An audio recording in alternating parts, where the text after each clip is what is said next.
Good evening, everyone. I am a robot. Not anymore, just kidding. It is Wednesday, April 4th. Well, you see, you say that, but you've done nothing to indicate it. To us, we see that your hello that you've written in here and chosen not to use trails off into a series of ones and zeros. Oh, no. I didn't. I mean, that's I how totally I knew you meant were a to do robot. that. As a human, I did totally mean to do that. But then you didn't indicate that, but then brought up the fact no, you my might be a oil's robot. leaking. Let's continue before my oil runs out. I am totally a human, and welcome to episode 5. You're still doing it. That's a weird thing to say. It makes me feel like you're not. Welcome to episode 5 of the Bliss Point podcast. A Bliss Point, if you didn't know already, if you look it up in the dictionary, is a podcast and website serving up music discussion, news, show, and album reviews, and more. And we're definitely all humans here. My name is Jordan Kaufman, and I'm joined by my lovely co-hosts Billy Gatewood. Hello. And Mr. Paul Kolb. Hi. Professional human wrangler. So with that, let's jump into some news. And this is anything at all related to music for news. And I say that because this first one isn't directly music related. Hot. Yeah, it's music adjacent because Mr. Killer Mike, one half of the infamous rap duo Run the Jewels and famous on his own accord, was in a little bit of hot water last week. So coming off of the heels of the March for Our Lives, the NRA posted a video of Killer Mike and another gentleman whose name escapes me talking about gun rights. And he's said, his opinion as he is entitled to. But a lot of people lambasted him for his opinion, especially because it came out right after the March for Our Lives. So everybody's still, very hot anti-gun, and this, pro-gun video comes out. And he first came out and apologized, kind of explaining the context for the video, stating that his video isn't, pro-gun blanket. It's more he's pro-gun for African Americans. And he apologized because the NRA it seems like the NRA used it as an attack tactic based on the time that it was released.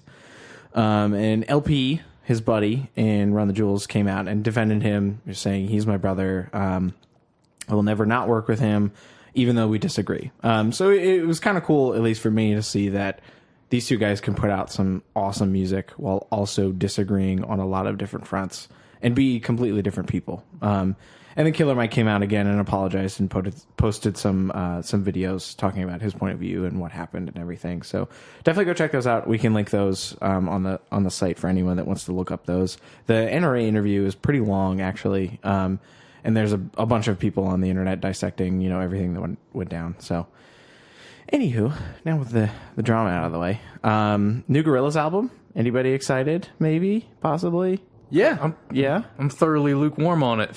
Yeah, me too. I shouldn't say lukewarm. I don't. We'll see. Did you guys like Humans?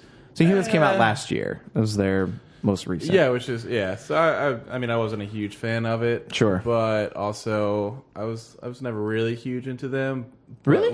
Not huge. I didn't get on them like everybody else even in did. the heyday. Even in the heyday, Okay. but Fair enough. But honestly, I saw them at the Meadows Festival in New York, and I think that changed the way that I listened to it. Shit, that I would love to see them. Seeing live. them live, I think, changed the That's way I definitely on listened my bucket to their list. music. So. Sure. Can I ask you, did you actually see them live, or did you see a screen No with cartoon characters? I saw him live, I should say. I Okay. guess. The rest mastermind behind the Yeah. Gorillaz, Mr. Damon Albarn. Yeah. I would like to see the computer screen, I think that would be more interesting. It was cool. I Yeah. don't know. It's a cool. I don't know. So anyway, they played a new song with Snoop Dogg wasn't at the show that they played.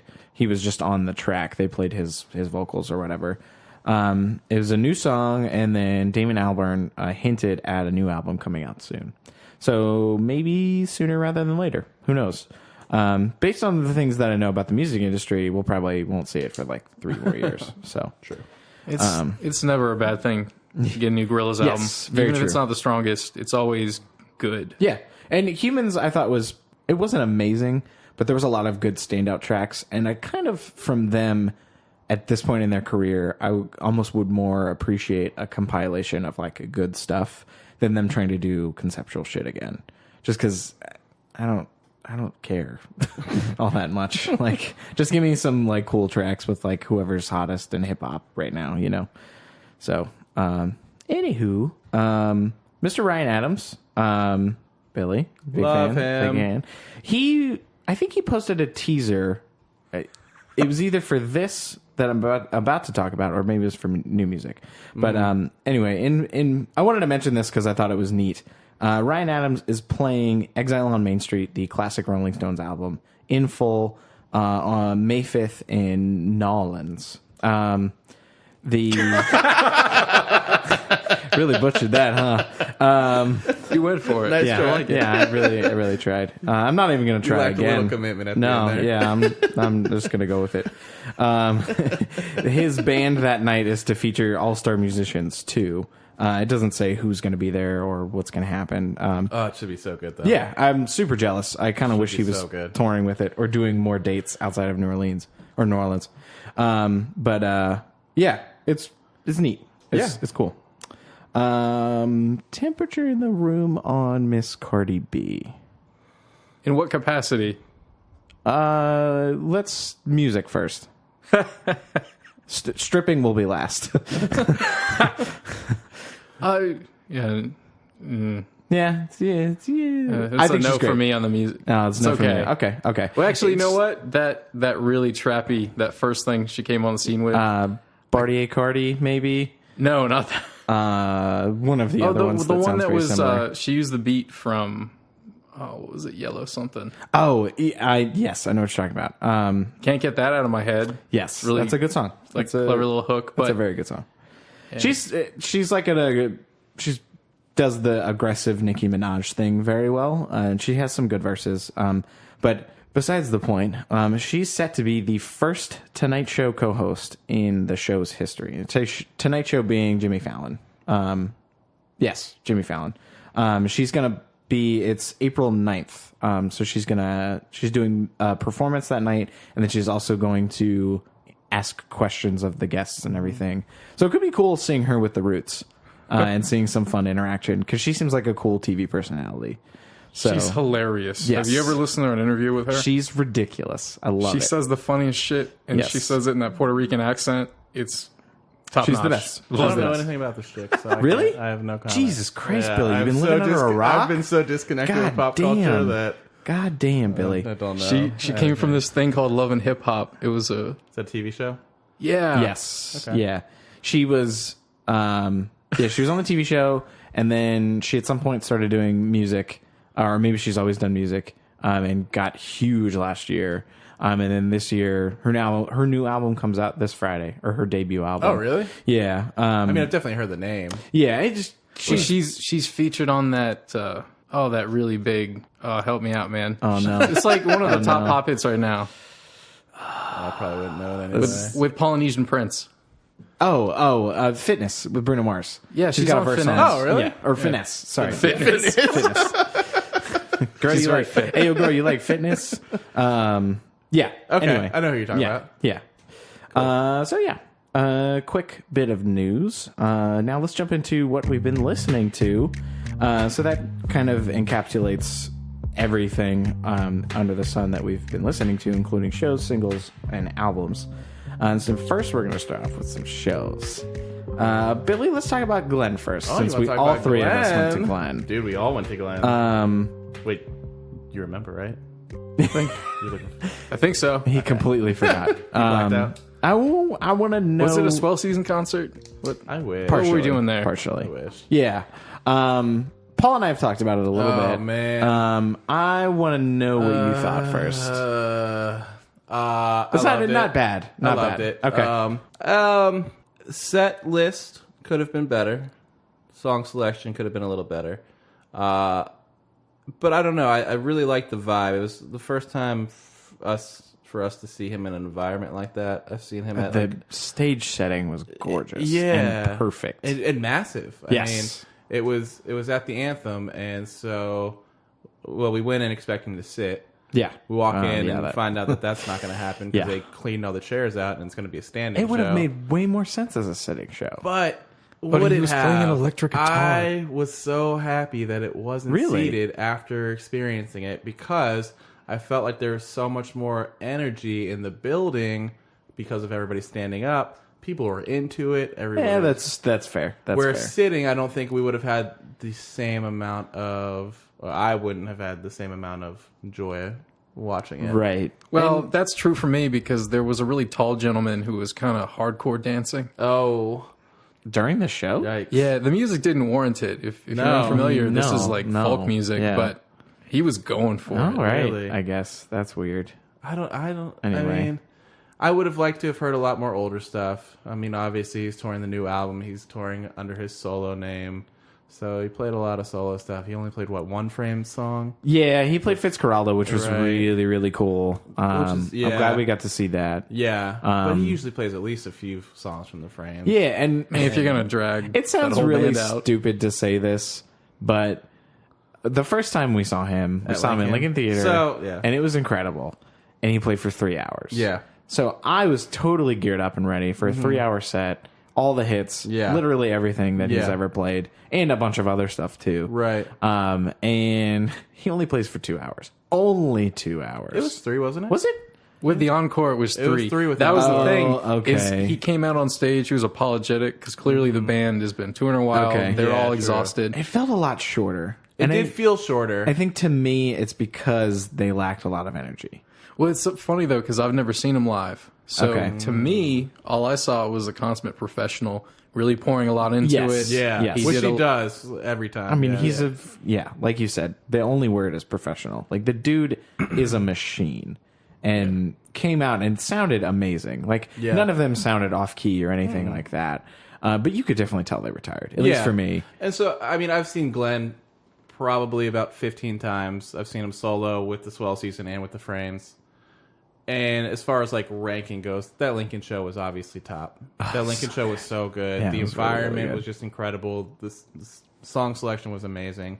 He played a good mix of everything from the Frames, the Swell Season, and he played solo the stuff. folk tunes, which like 1 or 2 is I think my sweet spot. I think he played like 3. I think he wanted to showcase the other members of the band he was touring with, which is nice, but like some of it just wasn't great. We weren't there for that. That's the direction he's going to. Is he's taking a lot of the attention off of himself and putting it on others, and kind of making way for the underground musicians and stuff like that. And I saw him in New York back in January for a solo show, and it was very much the same. Like it's a solo Glenn Hansard show, and he played solo for 2 hours. Right. The last hour was all him, kind of bringing on some of his friends and stuff like that. And I can appreciate that, and he clearly has a lot of respect for other musicians. Right, yeah, he doesn't get too exactly. big for his britches. And all of them were awesome too. Well, I could have done without the wedding ring song. Yeah. But when I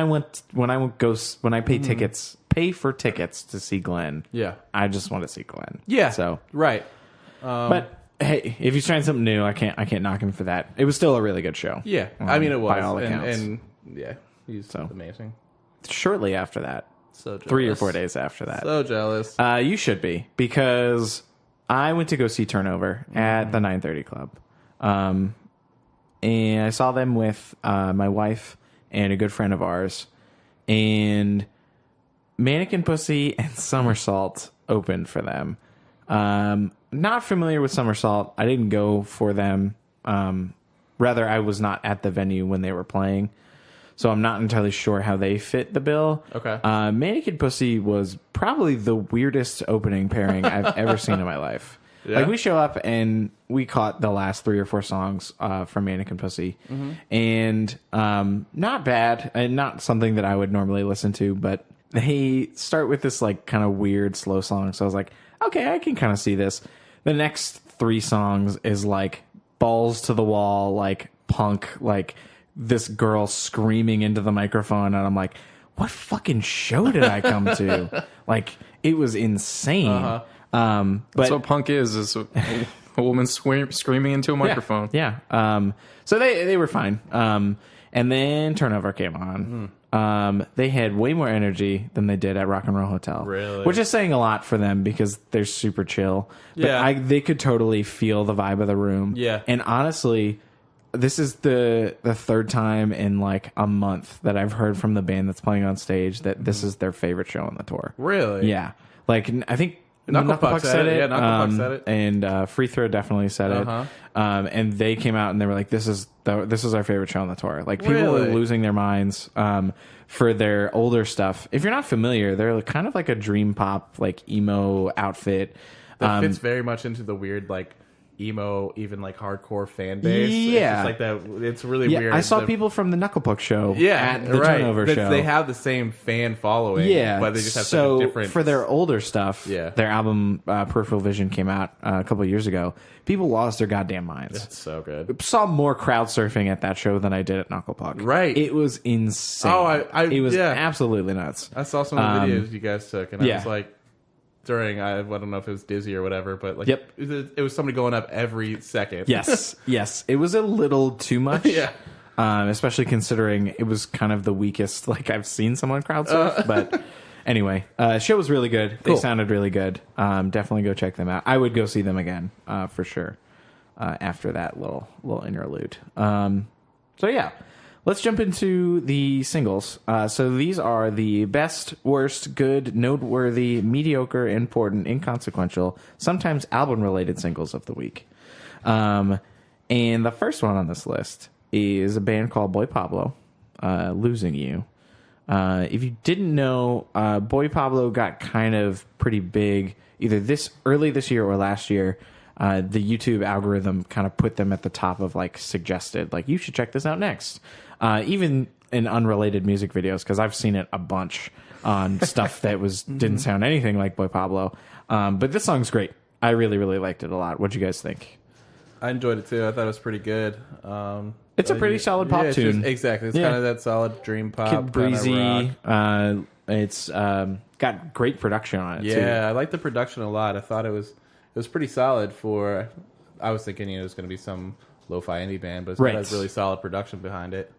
It's got the classic 90s VHS video, which Paul's obsessed with nowadays. I'm more distracted with the video. Yeah, because I don't know when we're going to get out of this phase of 90s shitty visual equipment. Yeah, and Polaroids and like, because at this point, you're indie. It's cool. There's probably new technology that is very expensive that's made specifically for making shitty 90s videos. Exactly. Because none of that old stuff works anymore. Right. Or if it does, it's kind of broken and whatever. But yeah, neat track. You should check it out. So last week we talked about Clairo, her hot new single, Flamin' Hot Cheetos. Kind of medium on it. I thought it was kind of interesting. Her vocals left a little bit to be desired for me. But she came out recently with a cover of a Brockhampton song, Waste, that I liked a lot. I liked a lot more than Flamin' Hot Cheetos. So, I don't know. You're not sure? I kind of like the original better. Really? Paul had a comment about the basic cover hip hop song with the ukulele. We were watching Atlanta, so I was talking about basically the white girl ukulele hip hop cover. Yeah, and that's definitely what it is. It just seems a little overdone. I think, it has that kind of feel. My only, the biggest thing for me was that her vocals, I think, are showcased a lot more in this track than they were on Flamin' Hot Cheetos. Fair. Mm-hmm. So it kind of shows that she has a little bit more to offer than just kind of lazy, vocal styles. Bored in a big coat. Yeah, that's her theme song. This next one, Empath the Eye, I found randomly. I think Pitchfork posted it. Yeah. And I loved it. It was good. I really liked it. Yeah. Yeah. It's got super fuzzed out, maximalist production. Mm-hmm. The audio is just this gigantic chunk of sound. Yeah. That just doesn't stop. Yeah, it's just very driving. Yeah, and it's a really cool noise pop tune. I thought it was great. I really liked it. So yeah, Empath the Eye, their new EP is out now, Liberating Guilt and Fear. This Tyler Creator track is fire. It's really, really good. I think the house might be on fire with the way that the probably wind's going. Yeah. There's terrible, terrible tornado force winds outside right now because I live on a mountain. Yeah. So it's kind of hard to ignore. It was rough for me to get to my car to your front Yeah. door. Yeah, you kind of get pushed over a little bit. Down a hill. Yeah. Yeah, all those songs about being on a mountain are about your residence. Yes. That was only recently built. Yeah, That's exactly. the strange thing. Yeah, the Houses of the Holy, that mountain song, you know, the one that Led Zeppelin does, is about my house, actually. Yeah. The cover is that old guy who offers oranges. Yeah, exactly. Yeah, and he's on top of the cliff that is my house. No, but this Tyler track is fire. A great tangent. It's the most polished. You got to agree of anything he's done. Yes. Oh, and it's so the good. closest to, and I don't mean this in a bad way. It's like the closest I could see to his tracks getting radio airplay, Yes, absolutely. but still has his flavor. Like you're not going to listen to it and go, "Oh, he's sold out. It's not a Tyler track," because the production, it's still that kind of weird style, Fucking still kind of minimalist. Like the 808s that just rumble your entire body, like, and it's, this may just be me not crediting his vocal range, but it kind of sounds like his vocals are pitched up a little bit. He just may be talking in a higher tone than he normally does. But track is Okra. It is fantastic. It's really good. You should check it out. I thought it was a leftover from the Flower Boy Sessions. Flower Boy, his album that came out last year. But he said it's just a throwaway track. He just recorded it because he had something to say and put it out there. Which is so weird. It sounds like it's almost like a turn in a new direction. It does. Like it's a very more mature sound, and it sounds like that might be a direction he's going. Yeah. But if it's a throwaway, maybe not. Hey, he's the hottest dude in hip hop right now, so he can kind of do whatever he wants, and he did it well. This next track from Kadhja Bonet, Mother Maybe, I liked quite a bit. I thought the instrumental was really neat. Instrumentals are cool. Yeah. It's got kind of an older sound, very funky. It's kind of like the new Childish Gambino instrumental sound, but just in your crappy '90s quality. It's like almost an old Motown soul sound. Yes, absolutely. And the vocals aren't my favorite about the track, but I think they fit the instrumental pretty well. Mm-hmm. Kind of like a '60s, '70s soul vocals didn't quite do it for me. Kind of vibe. This next track, IDK. Little Arrogant featuring Joey Badass and Russ. Pretty new rapper, maybe voted onto the XXL cover featuring the freshman of this year. Mm-hmm. So super hot upcoming rapper. What did you guys think of Little Arrogant? I really liked it. I thought it was a strong track. Really liked the beats. The verses are really solid. Yeah. What kind of an environment bores such a talented young musician?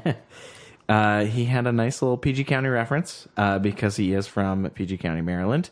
And he even references the wonderful Redskins. Yeah. So how we support them even if they keep losing. Great team. He was being a dick about it. Yes, absolutely. But I liked it. Yes. Yeah, no, great track. Got a really good Joey Badass verse on there. And Joey Badass is also so hot right now. He's really, he's in the game. Yeah, Billy, you wouldn't know, but he's so hot right now. So hot right now. This last track, we are just feeling it today. Zoolander now? Yeah. We are on to our last track. Ash Koosha. Track is Actual. I'm really sad that I missed his album. Just came out last week on March 30th. Album is called Actual. And it's very, very Flying Lotus to me. But it's kind of as if you kind of turned up the experimental, like glitchy vibes to it. So it's a little weird. This track I think is a little more listener friendly than a lot of his other stuff that I've heard. So I'm very excited to hear this album. It could be really good. So definitely check that out. So on to my second favorite segment of the week, the new releases, and these are also the best, the worst, the good, the noteworthy, the mediocre, important, inconsequential new releases to grace our ears recently. And we'll start off with Mr. Billy. All right. So this was an album that I was actually pretty excited for. It's a producer called Uppermost. Album is called Perseverance. And I'd been looking forward to this for a while. He'd been releasing singles for the last few years. Is this his debut? This is his debut album, and he's been kind of like a new disco type producer. Okay. Usually with pretty solid production. I got that on some vocals. tracks. Yeah. I was disappointed in the album. Me too. Yeah, I was very disappointed. I think he tries too hard to show his diversity in production, and so there's no cohesiveness in the album. All the songs are aiming for something completely different. I think it's... Feel free to disagree with me. It's probably the weakest drum mixing I've ever heard on an electronic album before. Which is weird nuts. because... Why is that important to electronic music? The 4 on the floor typically is very, very important. I really thought the production would be really good on this because a lot of his old songs have some pretty solid productions. I just felt he was maybe lacking the money behind getting to the next step or the ability to just take that next step. And I was like, with a debut album, he's had to have, really gotten there, and it's just going to be crisp, good production. But it's not. It's not mixed very well. Kind of sleepy. Yeah. Does he have a different feature on every track? There's a couple features. A couple features, but I'd say half of it's got features and half of it's probably just instrumental. Okay, I was trying to attribute something to that kind of lack of cohesion you're talking about. Yeah, that too. Like, I mean, I can't stand that in general. The whole electronic genre is based around features now. Right. And that's one thing in general about the genre. It helps sell the track, usually. That's what it does. Yeah, exactly. But even, I don't like the vocal style usually. So, I'm sadly disappointed in it. There are a few really good tracks on it. One of my favorites is Focus. Which sounds like and it's what well he's produced. Supposed to be doing. Right. Like, and so it's just like Focus is insanely. It stands out so much. Against the whole album because of how different. Industrial disco track that just really has a really just solid vibe to it. No vocals. It's just a solid instrumental track. Yeah, and you can listen to it all the way through and feel just satisfied. It reminds me a lot of that new Against All Logic album that we talked about a couple weeks ago. It's kind of that like dark and dirty house music. Yeah. What is it? Make a Change. Another good, solid instrumental track. Did it have a feature on it? It didn't have a feature. It was just an instrumental track. Okay. It starts out like the same kind of... It's a little bit more of the new progressive sound, and then halfway through it builds up into this really like nice, complextro, distorted 8-bit kind of bass riff, and it's real. That's the talent I want to see from him. That's the production I want to see from him. And then Where Your Heart Goes has a solid vocal feature on it. It's more of the new disco vibe that I really liked him for from the beginning. But the rest of the album, the tracks just don't get anywhere. Yeah, and it's hard. I was, trying to find the balance in judging, new artists and like whether or not they're progressing versus if they're kind of expanding on their sound. Yeah. And you can tell that he tried to experiment here and do something different, but it doesn't work. It doesn't come across very well. He kind of reminds me of Televisor, The Noisy Freaks, Oliver Nelson, all really solid new disco producers. And if you go listen to them, they have way better production. I see here that you feel one of the tracks sounds like the house theme. Are you talking about Massive Attack? That was me. It's probably my fault for assuming this because it's mostly just the drum, like the... Oh, yeah. It's the same thing, and then I think the key is also very similar, and some of the production and the pianos on it sound very, very similar to the house theme. So I was like, it's kind of a throwaway, honestly. So, yeah. That's not a bad thing in my book. Yeah. Hey, it's fine. Mr. Paul. All right. So, my new release for this week is Czarface meets Metal Face. I'm a big MF Doom fan. It's on paper, this should have been, could have been, one of the albums of the year. For me, anyway. Yeah. But I'll let you say your piece. Well, I thought it was pretty strong. It's definitely not, the best work each of them has ever done, but it's kind of exactly what I expected. You get the Doom production, you get that great like 70s vibe kind of sound. You get a lot of drum and bass from old cartoons and shit. Yeah, you get a lot of sampling of old cartoons and things like that. You get a lot of what's good about 90s albums, where like every fifth track is a 30-second like character voice skit. Right, yeah. They have the dumb, like goofy, like Czarface vocals or character or whatever. Yeah, and there's a lot of things that are very distinctive about his sound I didn't really think about until this one. Like that Ray Gun collaboration he did with Bad Bad Not Good on the Ghostface album. Yeah. Same thing. What I realized is he's throwing like a spring reverb on a bass.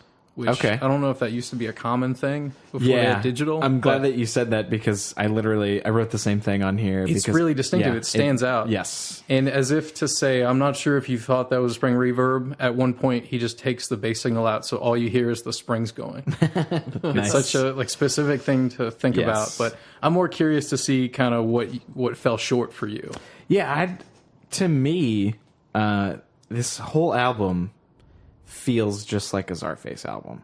Like, there are a lot of Doom verses on here, but he feels so low in the mix on a lot of them for me, and just the impact of his verses, it just made me feel like he wasn't even there most of the time. We should mention that Czarface is alter ego of Inspector Deck from Wu-Tang Clan. Yeah, and they're old.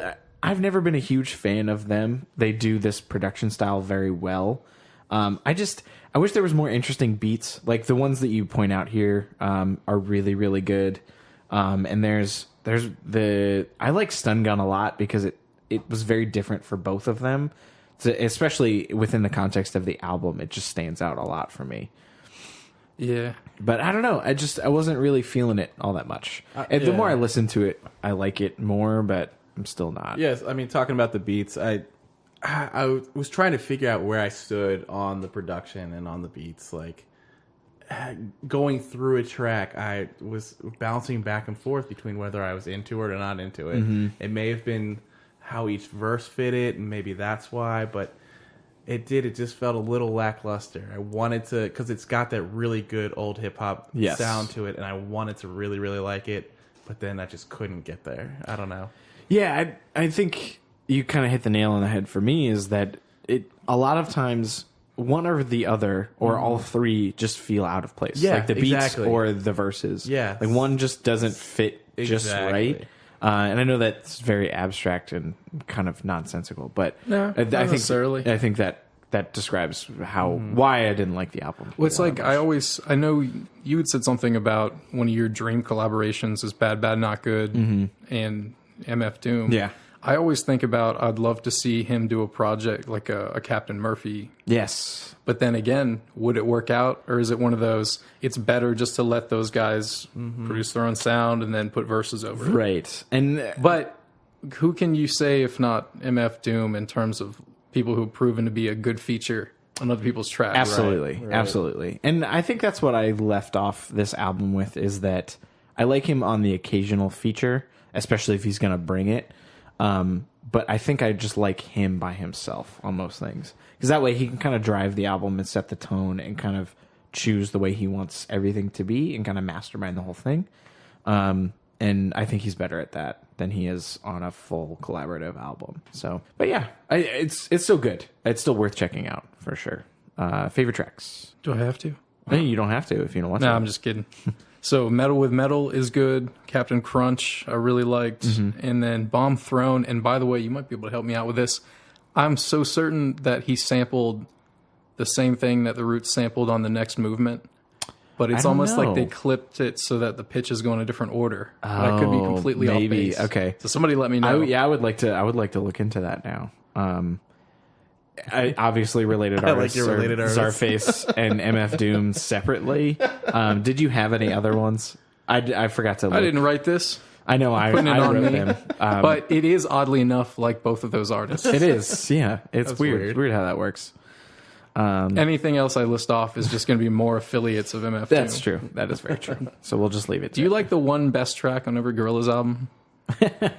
Yes. There you go. Yeah. Hey, easy peasy. Okay. This next one. Jordan. Did you pick this to make us sad? Why'd you do this? I made such a fucking mistake. So we talked about this a couple weeks ago when we recorded the last episode. I pre-ordered Jack White's new album, Boarding House Reach, on vinyl. Stellar packaging, by the way. That's the same cost and in general ease of use as any other method of listening, absolutely. Right? Yeah, absolutely. And no problem skipping around at all. It's super easy to just click a button and go to the next track, which you would never want to do on this album because it is a stunner. But... So that's my pick for this week. I mean, at least the best part is you just don't have to ever put it on. Yeah, it could just stay in the packaging forever. Because the packaging's great. Yeah, it's really neat. It comes with like lyric cutouts and cool pictures. And here I am justifying. I'm glad you're trying to convince yourself that you made a decent purchase. Anyway. I'm just waiting till we pull out this record years from now, and you see the one place where it's worn is just the series one track. Yep, the one single we reviewed a few weeks ago. Right. Yeah, which is really solid. Yeah. So needless to say, this album's a fucking mess. It is a goddamn travesty. Because I was so excited for this album. I could not wait. Over and over and over, the single we listened to a couple weeks ago was fantastic. Still kind of his, normal style, but I think it turned it up a notch and changed things up in a different direction that I was kind of hoping he would go.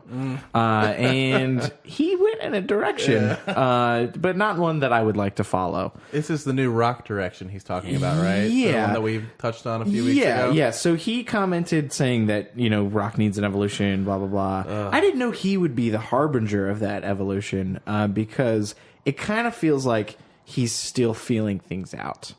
And I appreciate how experimental this album is and what he's trying. Don't give him credit for this. Shut up. And what he's trying to do and kind of push the envelope, at least in terms of his own career. But that being said, most of the stuff on here just goes nowhere. Like the experimental stuff is so heavy-handed and so out there that it feels experimental for the sake of being experimental. Yes. Not for organically pushing boundaries or doing something different, like, say, a Death Grips or something like that. There's zero song development in any of it. Yes. Those vocals are rough, man. Oh, yeah. Yeah, like the whole production style in this thing is kind of lo-fi. And not in the way a normal Jack White album is, but like in a shitty way. Like songs like Corporation are really cool, and then they go on for like 3 more minutes. Right. Like it's the same thing mostly. I mean, there's some additions and weird shit that he adds in. He's got 2 songs on here that are a minute and a half each, to be fair. But it's just spoken word, like it's just a spoken word interlude over a weird instrumental. And then he's got some like really heavy-handed, like, anti-corporation, anti-technology shit. Like, he's got, let's see, I wrote it down. Everything You've Ever Learned is a weird song where he just kind of spouts a bunch of bullshit for 2 minutes. Yeah. But before the song comes on, there's, like, a minute and a half interlude of him, like, a radio commercial of, like, him, like, very edgy, like, brought to you by Everything You Ever Learned. Like, he's trying to make this big statement, but it just falls flat. It's so cheesy. It really is. Like, none of it feels genuine or badass or, like, original. I'm so supremely disappointed. And the sad thing is, now that I've listened to it 4 or 5 times, it's grown on me.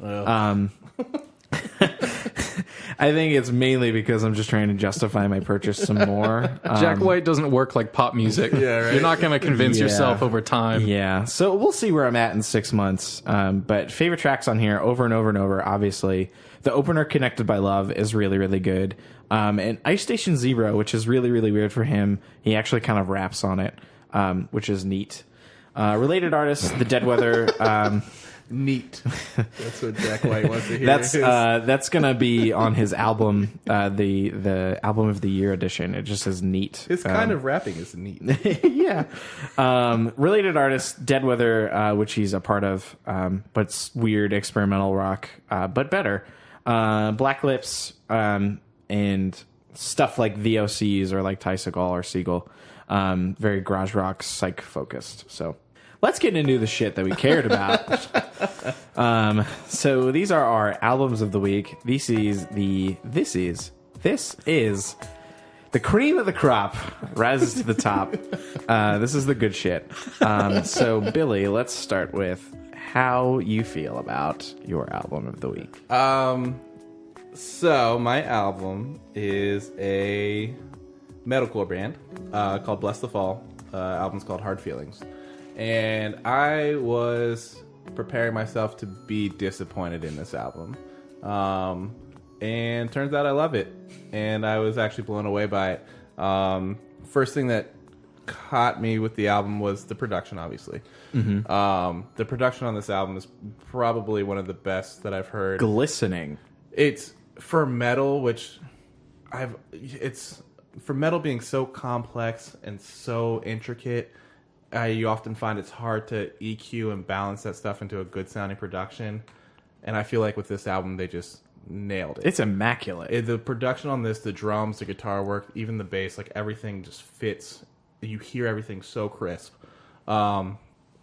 They've got way more. It's driven by clean vocals, which is a bit. I mean, they've always had clean vocals in the choruses and in verses here and there, but this is really driven by the clean vocals. So I remember them being more screamy vocal focus. They used to be so that's like a newer development. Yeah, this is they kind of went in that new direction. They still have kind of that hardcore like instrumentation, but just driven by clean vocals, which I was worried about, but it really makes way for an impact when the breakdowns hit. Yes. When the screaming comes in. I mean, the breakdowns I thought were incredible. I think the breakdown, at least for me, the breakdowns on some of the songs are like my favorite parts. About the album. And that's the thing is they really stand out and they really hit you that much harder because they're just scattered throughout. Sure, and it just I don't know, it brings a little bit more variety and diversity to the album and dynamic, like you know. So they've got a little bit of synth and electronica in there as well, which is they've always had, and it's kind of also a new thing in just the metalcore genre. It's definitely got to mix it up a little bit. Yeah, I mean, you want to add some depth. So, I mean, I loved it. What'd you guys think? I liked it more the second time. Yeah, I don't think it's for me. That's fair. It's, in my opinion, it's a little more overproduced than what I usually look for. It is, like you said, or like we just talked about, it is perfectly produced. Like everything is EQ'd like amazingly well. Yeah. I hate this trend, and maybe it's not a trend anymore, but I don't like that the drums always have reverb on them. Like I kind of wish they would just let the drums lie a little bit. Yeah. And sometimes the vocals are whiny to me. I like them on your standout track, Sakura Blues. I like that song a lot. Yeah. A lot of good. There's a lot of dynamics to that song. Yeah, I really a lot like of loud that parts song. and clean parts, which I think they balance really, really well. But yeah, I don't know. This was my dumb hot take. The band seems like they seem like the type to put water in their drums for like music videos. So like the drums just explodes in water. Just during that like nice build up, and then all of a sudden it's just like the bright white lights, and the singer is like hardcore screaming and like he's swinging the mic around or whatever, and then as they're that's like metal, doing the Jordan. blast beats, that's metal. Okay, I don't want to be Jordan. I don't want to be a part of it. I don't like it. Paul, did you have anything specific? I could not agree with Billy more on the production side of things. Yeah, it was a little glossier than what I tend to like out of metal, but part of this is maybe me not being as familiar with the hardcore genre. Part of me is maybe just not liking the emo side of things as much. Sure. But really what it is, the only thing I didn't like about this album was the clean vocals. Yeah. And I've tried to sell this band to a lot of people, and it is the overproduced clean vocals that people usually dislike the most, which is why I was worried when this was coming out and the few singles they put out were clean driven. I was like, it might not be as good. Yeah. The clean vocals are surprisingly not as produced as their past albums, which is weird because they are still very overproduced. Right. And I get that it's like a niche, whiny emo metalcore. Like, I get that it's not for everybody. It's probably the best of the best, though, for like that genre. Yeah, I mean, they're obviously super talented. I mean, I haven't seen them live. There's a lot of to good see how guitar riffs. And Yeah. like Even that guitar play. sound. They can play. Right.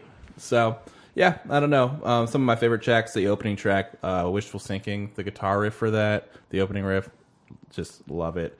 Very gent-like.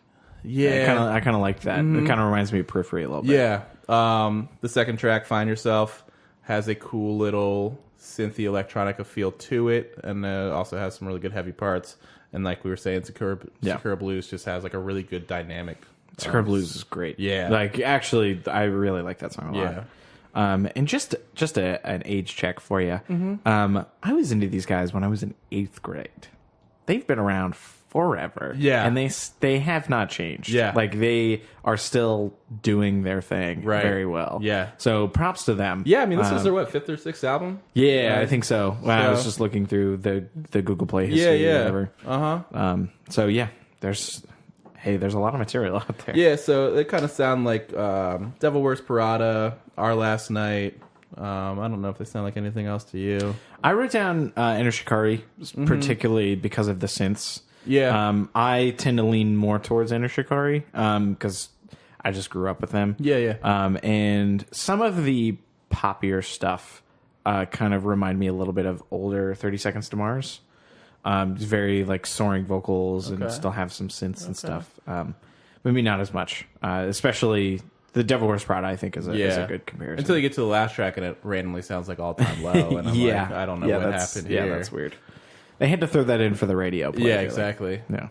Up next, I am mad at you, Billy, because why are you mad I think we're gonna fight over this. Are we gonna fight over this? Yes, we're gonna fight over this. Okay. This is a terrible choice. Oh, you're the fucking worst. Fuck both of you. So my pick of the week is probably the greatest album of all time. Wow. Actually, just kidding. I don't think that highly of it. Jesus.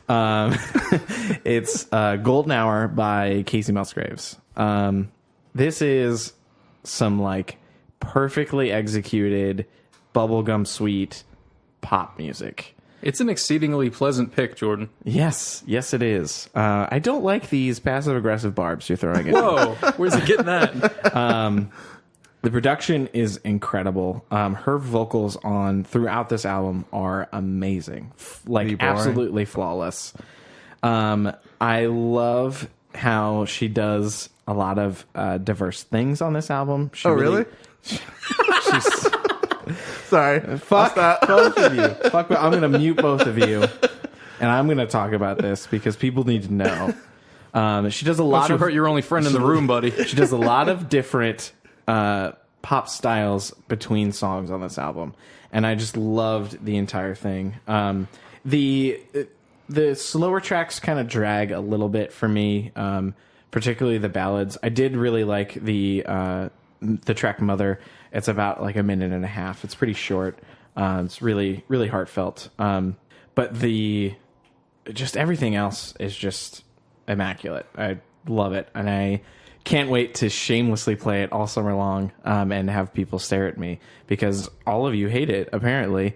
So apparently everybody loves it, which is annoying. So I'm with you because... this is probably my surprise of the year because I, in a million years, never would have thought I would love this album as much as I do. And particularly because everyone fucking loves it. And like Pitchfork and most other music publications have been giving it, best new music or whatever. And I'm really surprised because I'm not super familiar with pop country. I know she's a standout as kind of the herald of the new generation of country music stars. But which is to say, it's kind of poppy, and then occasionally she has a little bit of that Nashville lilt to her voice. Yes. But wasn't she also more rockish? Like, didn't she have more of a rock vibe? So I'm not super familiar with her older stuff. I feel like just the little that I'd heard of her or from her was more of like a pop rock country vibe. And she just went so soft on this. I love it. So simple and lazy. I love it. And so and by the way, you're assuming a lot of things. I thought it was good. Did you? It's just I didn't find it crazy memorable. Okay, that's fair. That's totally fair. Which is what you guys will say about my pick. totally fair that you don't. I completely understand why you don't like it, and I'm still kind of shocked when I put it on that I'm like, what? How do I like this? I like, struggled to listen to it. As of 5 years ago, I would have panned this. I wouldn't love even listen good to it. pop. Like I love solid pop music. Do you not like it because of the country tilt? No, I do you like country music? Like she's trying that Taylor Swift vibe. Yes, but Taylor very Swift much does it so much better. New Taylor Swift, not so much. That's where you're wrong. But yes, you go right. old Taylor Swift. Old Taylor Swift. It's so good. Yes, and I love that. Very stuff. much the godmother of this type of country music. Old Taylor Swift is like the hallmark. Like the bar has been set. Yeah, and you can definitely tell. At least to me, it sounds a lot like old Taylor Swift. So something that she could be chasing or kind of locking into. But she's getting a lot of hits for this stuff. So I think it's what people want to listen to. I mean, in terms of pop music, is. So, but people just don't know what they want to listen to. They're told what to listen to. Oh man, wake up, sheep! Billy's calling everyone Kacey Musgraves fans sheep. That's right. He doesn't use sheeple. No, he does not. That's a bridge too far. No, sheeple's terrible. Don't use sheeple. Favorite tracks: Slow Burn, Oh What a World, and Lonely Weekend. I swear to God, they'll get stuck in your head. It's going to be great. Oh, you put Old Taylor Swift on here. I did. Didn't even see I that. did. Related artists, Old Taylor Swift, because it really does. It sounds a lot like Old Taylor Swift. Maren Morris and Margo Price, both big up-and-comer country stars right now, sound very similar. Maren Morris is good. I like her. Okay, what's the problem? So it's not the country aspect. You're just wrong, Billy. You're just being a hater. It's fine. All right, Paul. Let's talk about your album of the week. Oh, mine? Yeah, mine is Longwave, and the artist is Bonny Doon. Bonny Doon. I love that name. And so here's the thing with mine, and especially earlier when you were commenting that the vocals on Jordan's album are samey. I mean, guilty on this one. Yes, Paul. I love this album. Just so you know. Seriously. So shit. It is, to me, it's just a folk album. I kept reading all kinds of people talking about it's poppy, it's country. It's country in that there is a pedal steel used a few times. Yeah. It is vaguely country in a very, very inoffensive way. Yeah. Well, what's that supposed to mean? No, I like in a way that won't turn people who say they don't like country music off to it. Yeah, I'm with you. Yeah. It's just really solid singer-songwriter stuff. It's good. Yeah. And that's really what drew me to it, is how simple it is. Yes. I feel like our tastes are really fickle. It's kind of like 1 week I might have just not given this another look. It's just so simple, but that's the thing. Everything's simple. Everything is really tasteful. The vocalist isn't going to impress the hell out of you with their range or anything. In some cases, it's a very lazy... I reserve using low-energy vocals as a term just because a lot of time it makes me think of that mumbly kind of like, everybody wants to be Bob Dylan. But... in this case, that's all I can do with it. It's very low energy vocals. Yeah. It's very soft, and the guitar lines are very, very tasteful. Yeah. Everything's layered perfectly. Yeah. I don't normally notice the drums in a mix like this, but for some reason, really nice. Yeah. It's all very really simple too. The whole thing is subtle in a good way. Yeah. And like everything, it's mixed very, very well in that like on a lot of tracks, you hardly, like, when you pay attention, you can hear drums, but it's not like your normal, like, kick, hi-hat, snare. It's, like, softer, embellishments. Yeah, or a little bit of brushwork in places. Yeah, I like it. Yeah, it's I really like it pleasing to listen to. Like, when I first turned it on, I think I may have had the first impression, kind of like you, that it maybe was going to be boring. But after 20 seconds, I was really into it and just kind of... I think because of the simplicity, you really analyze each kind of level of instrumentation, and kind of grasp it and pull it all back together as one.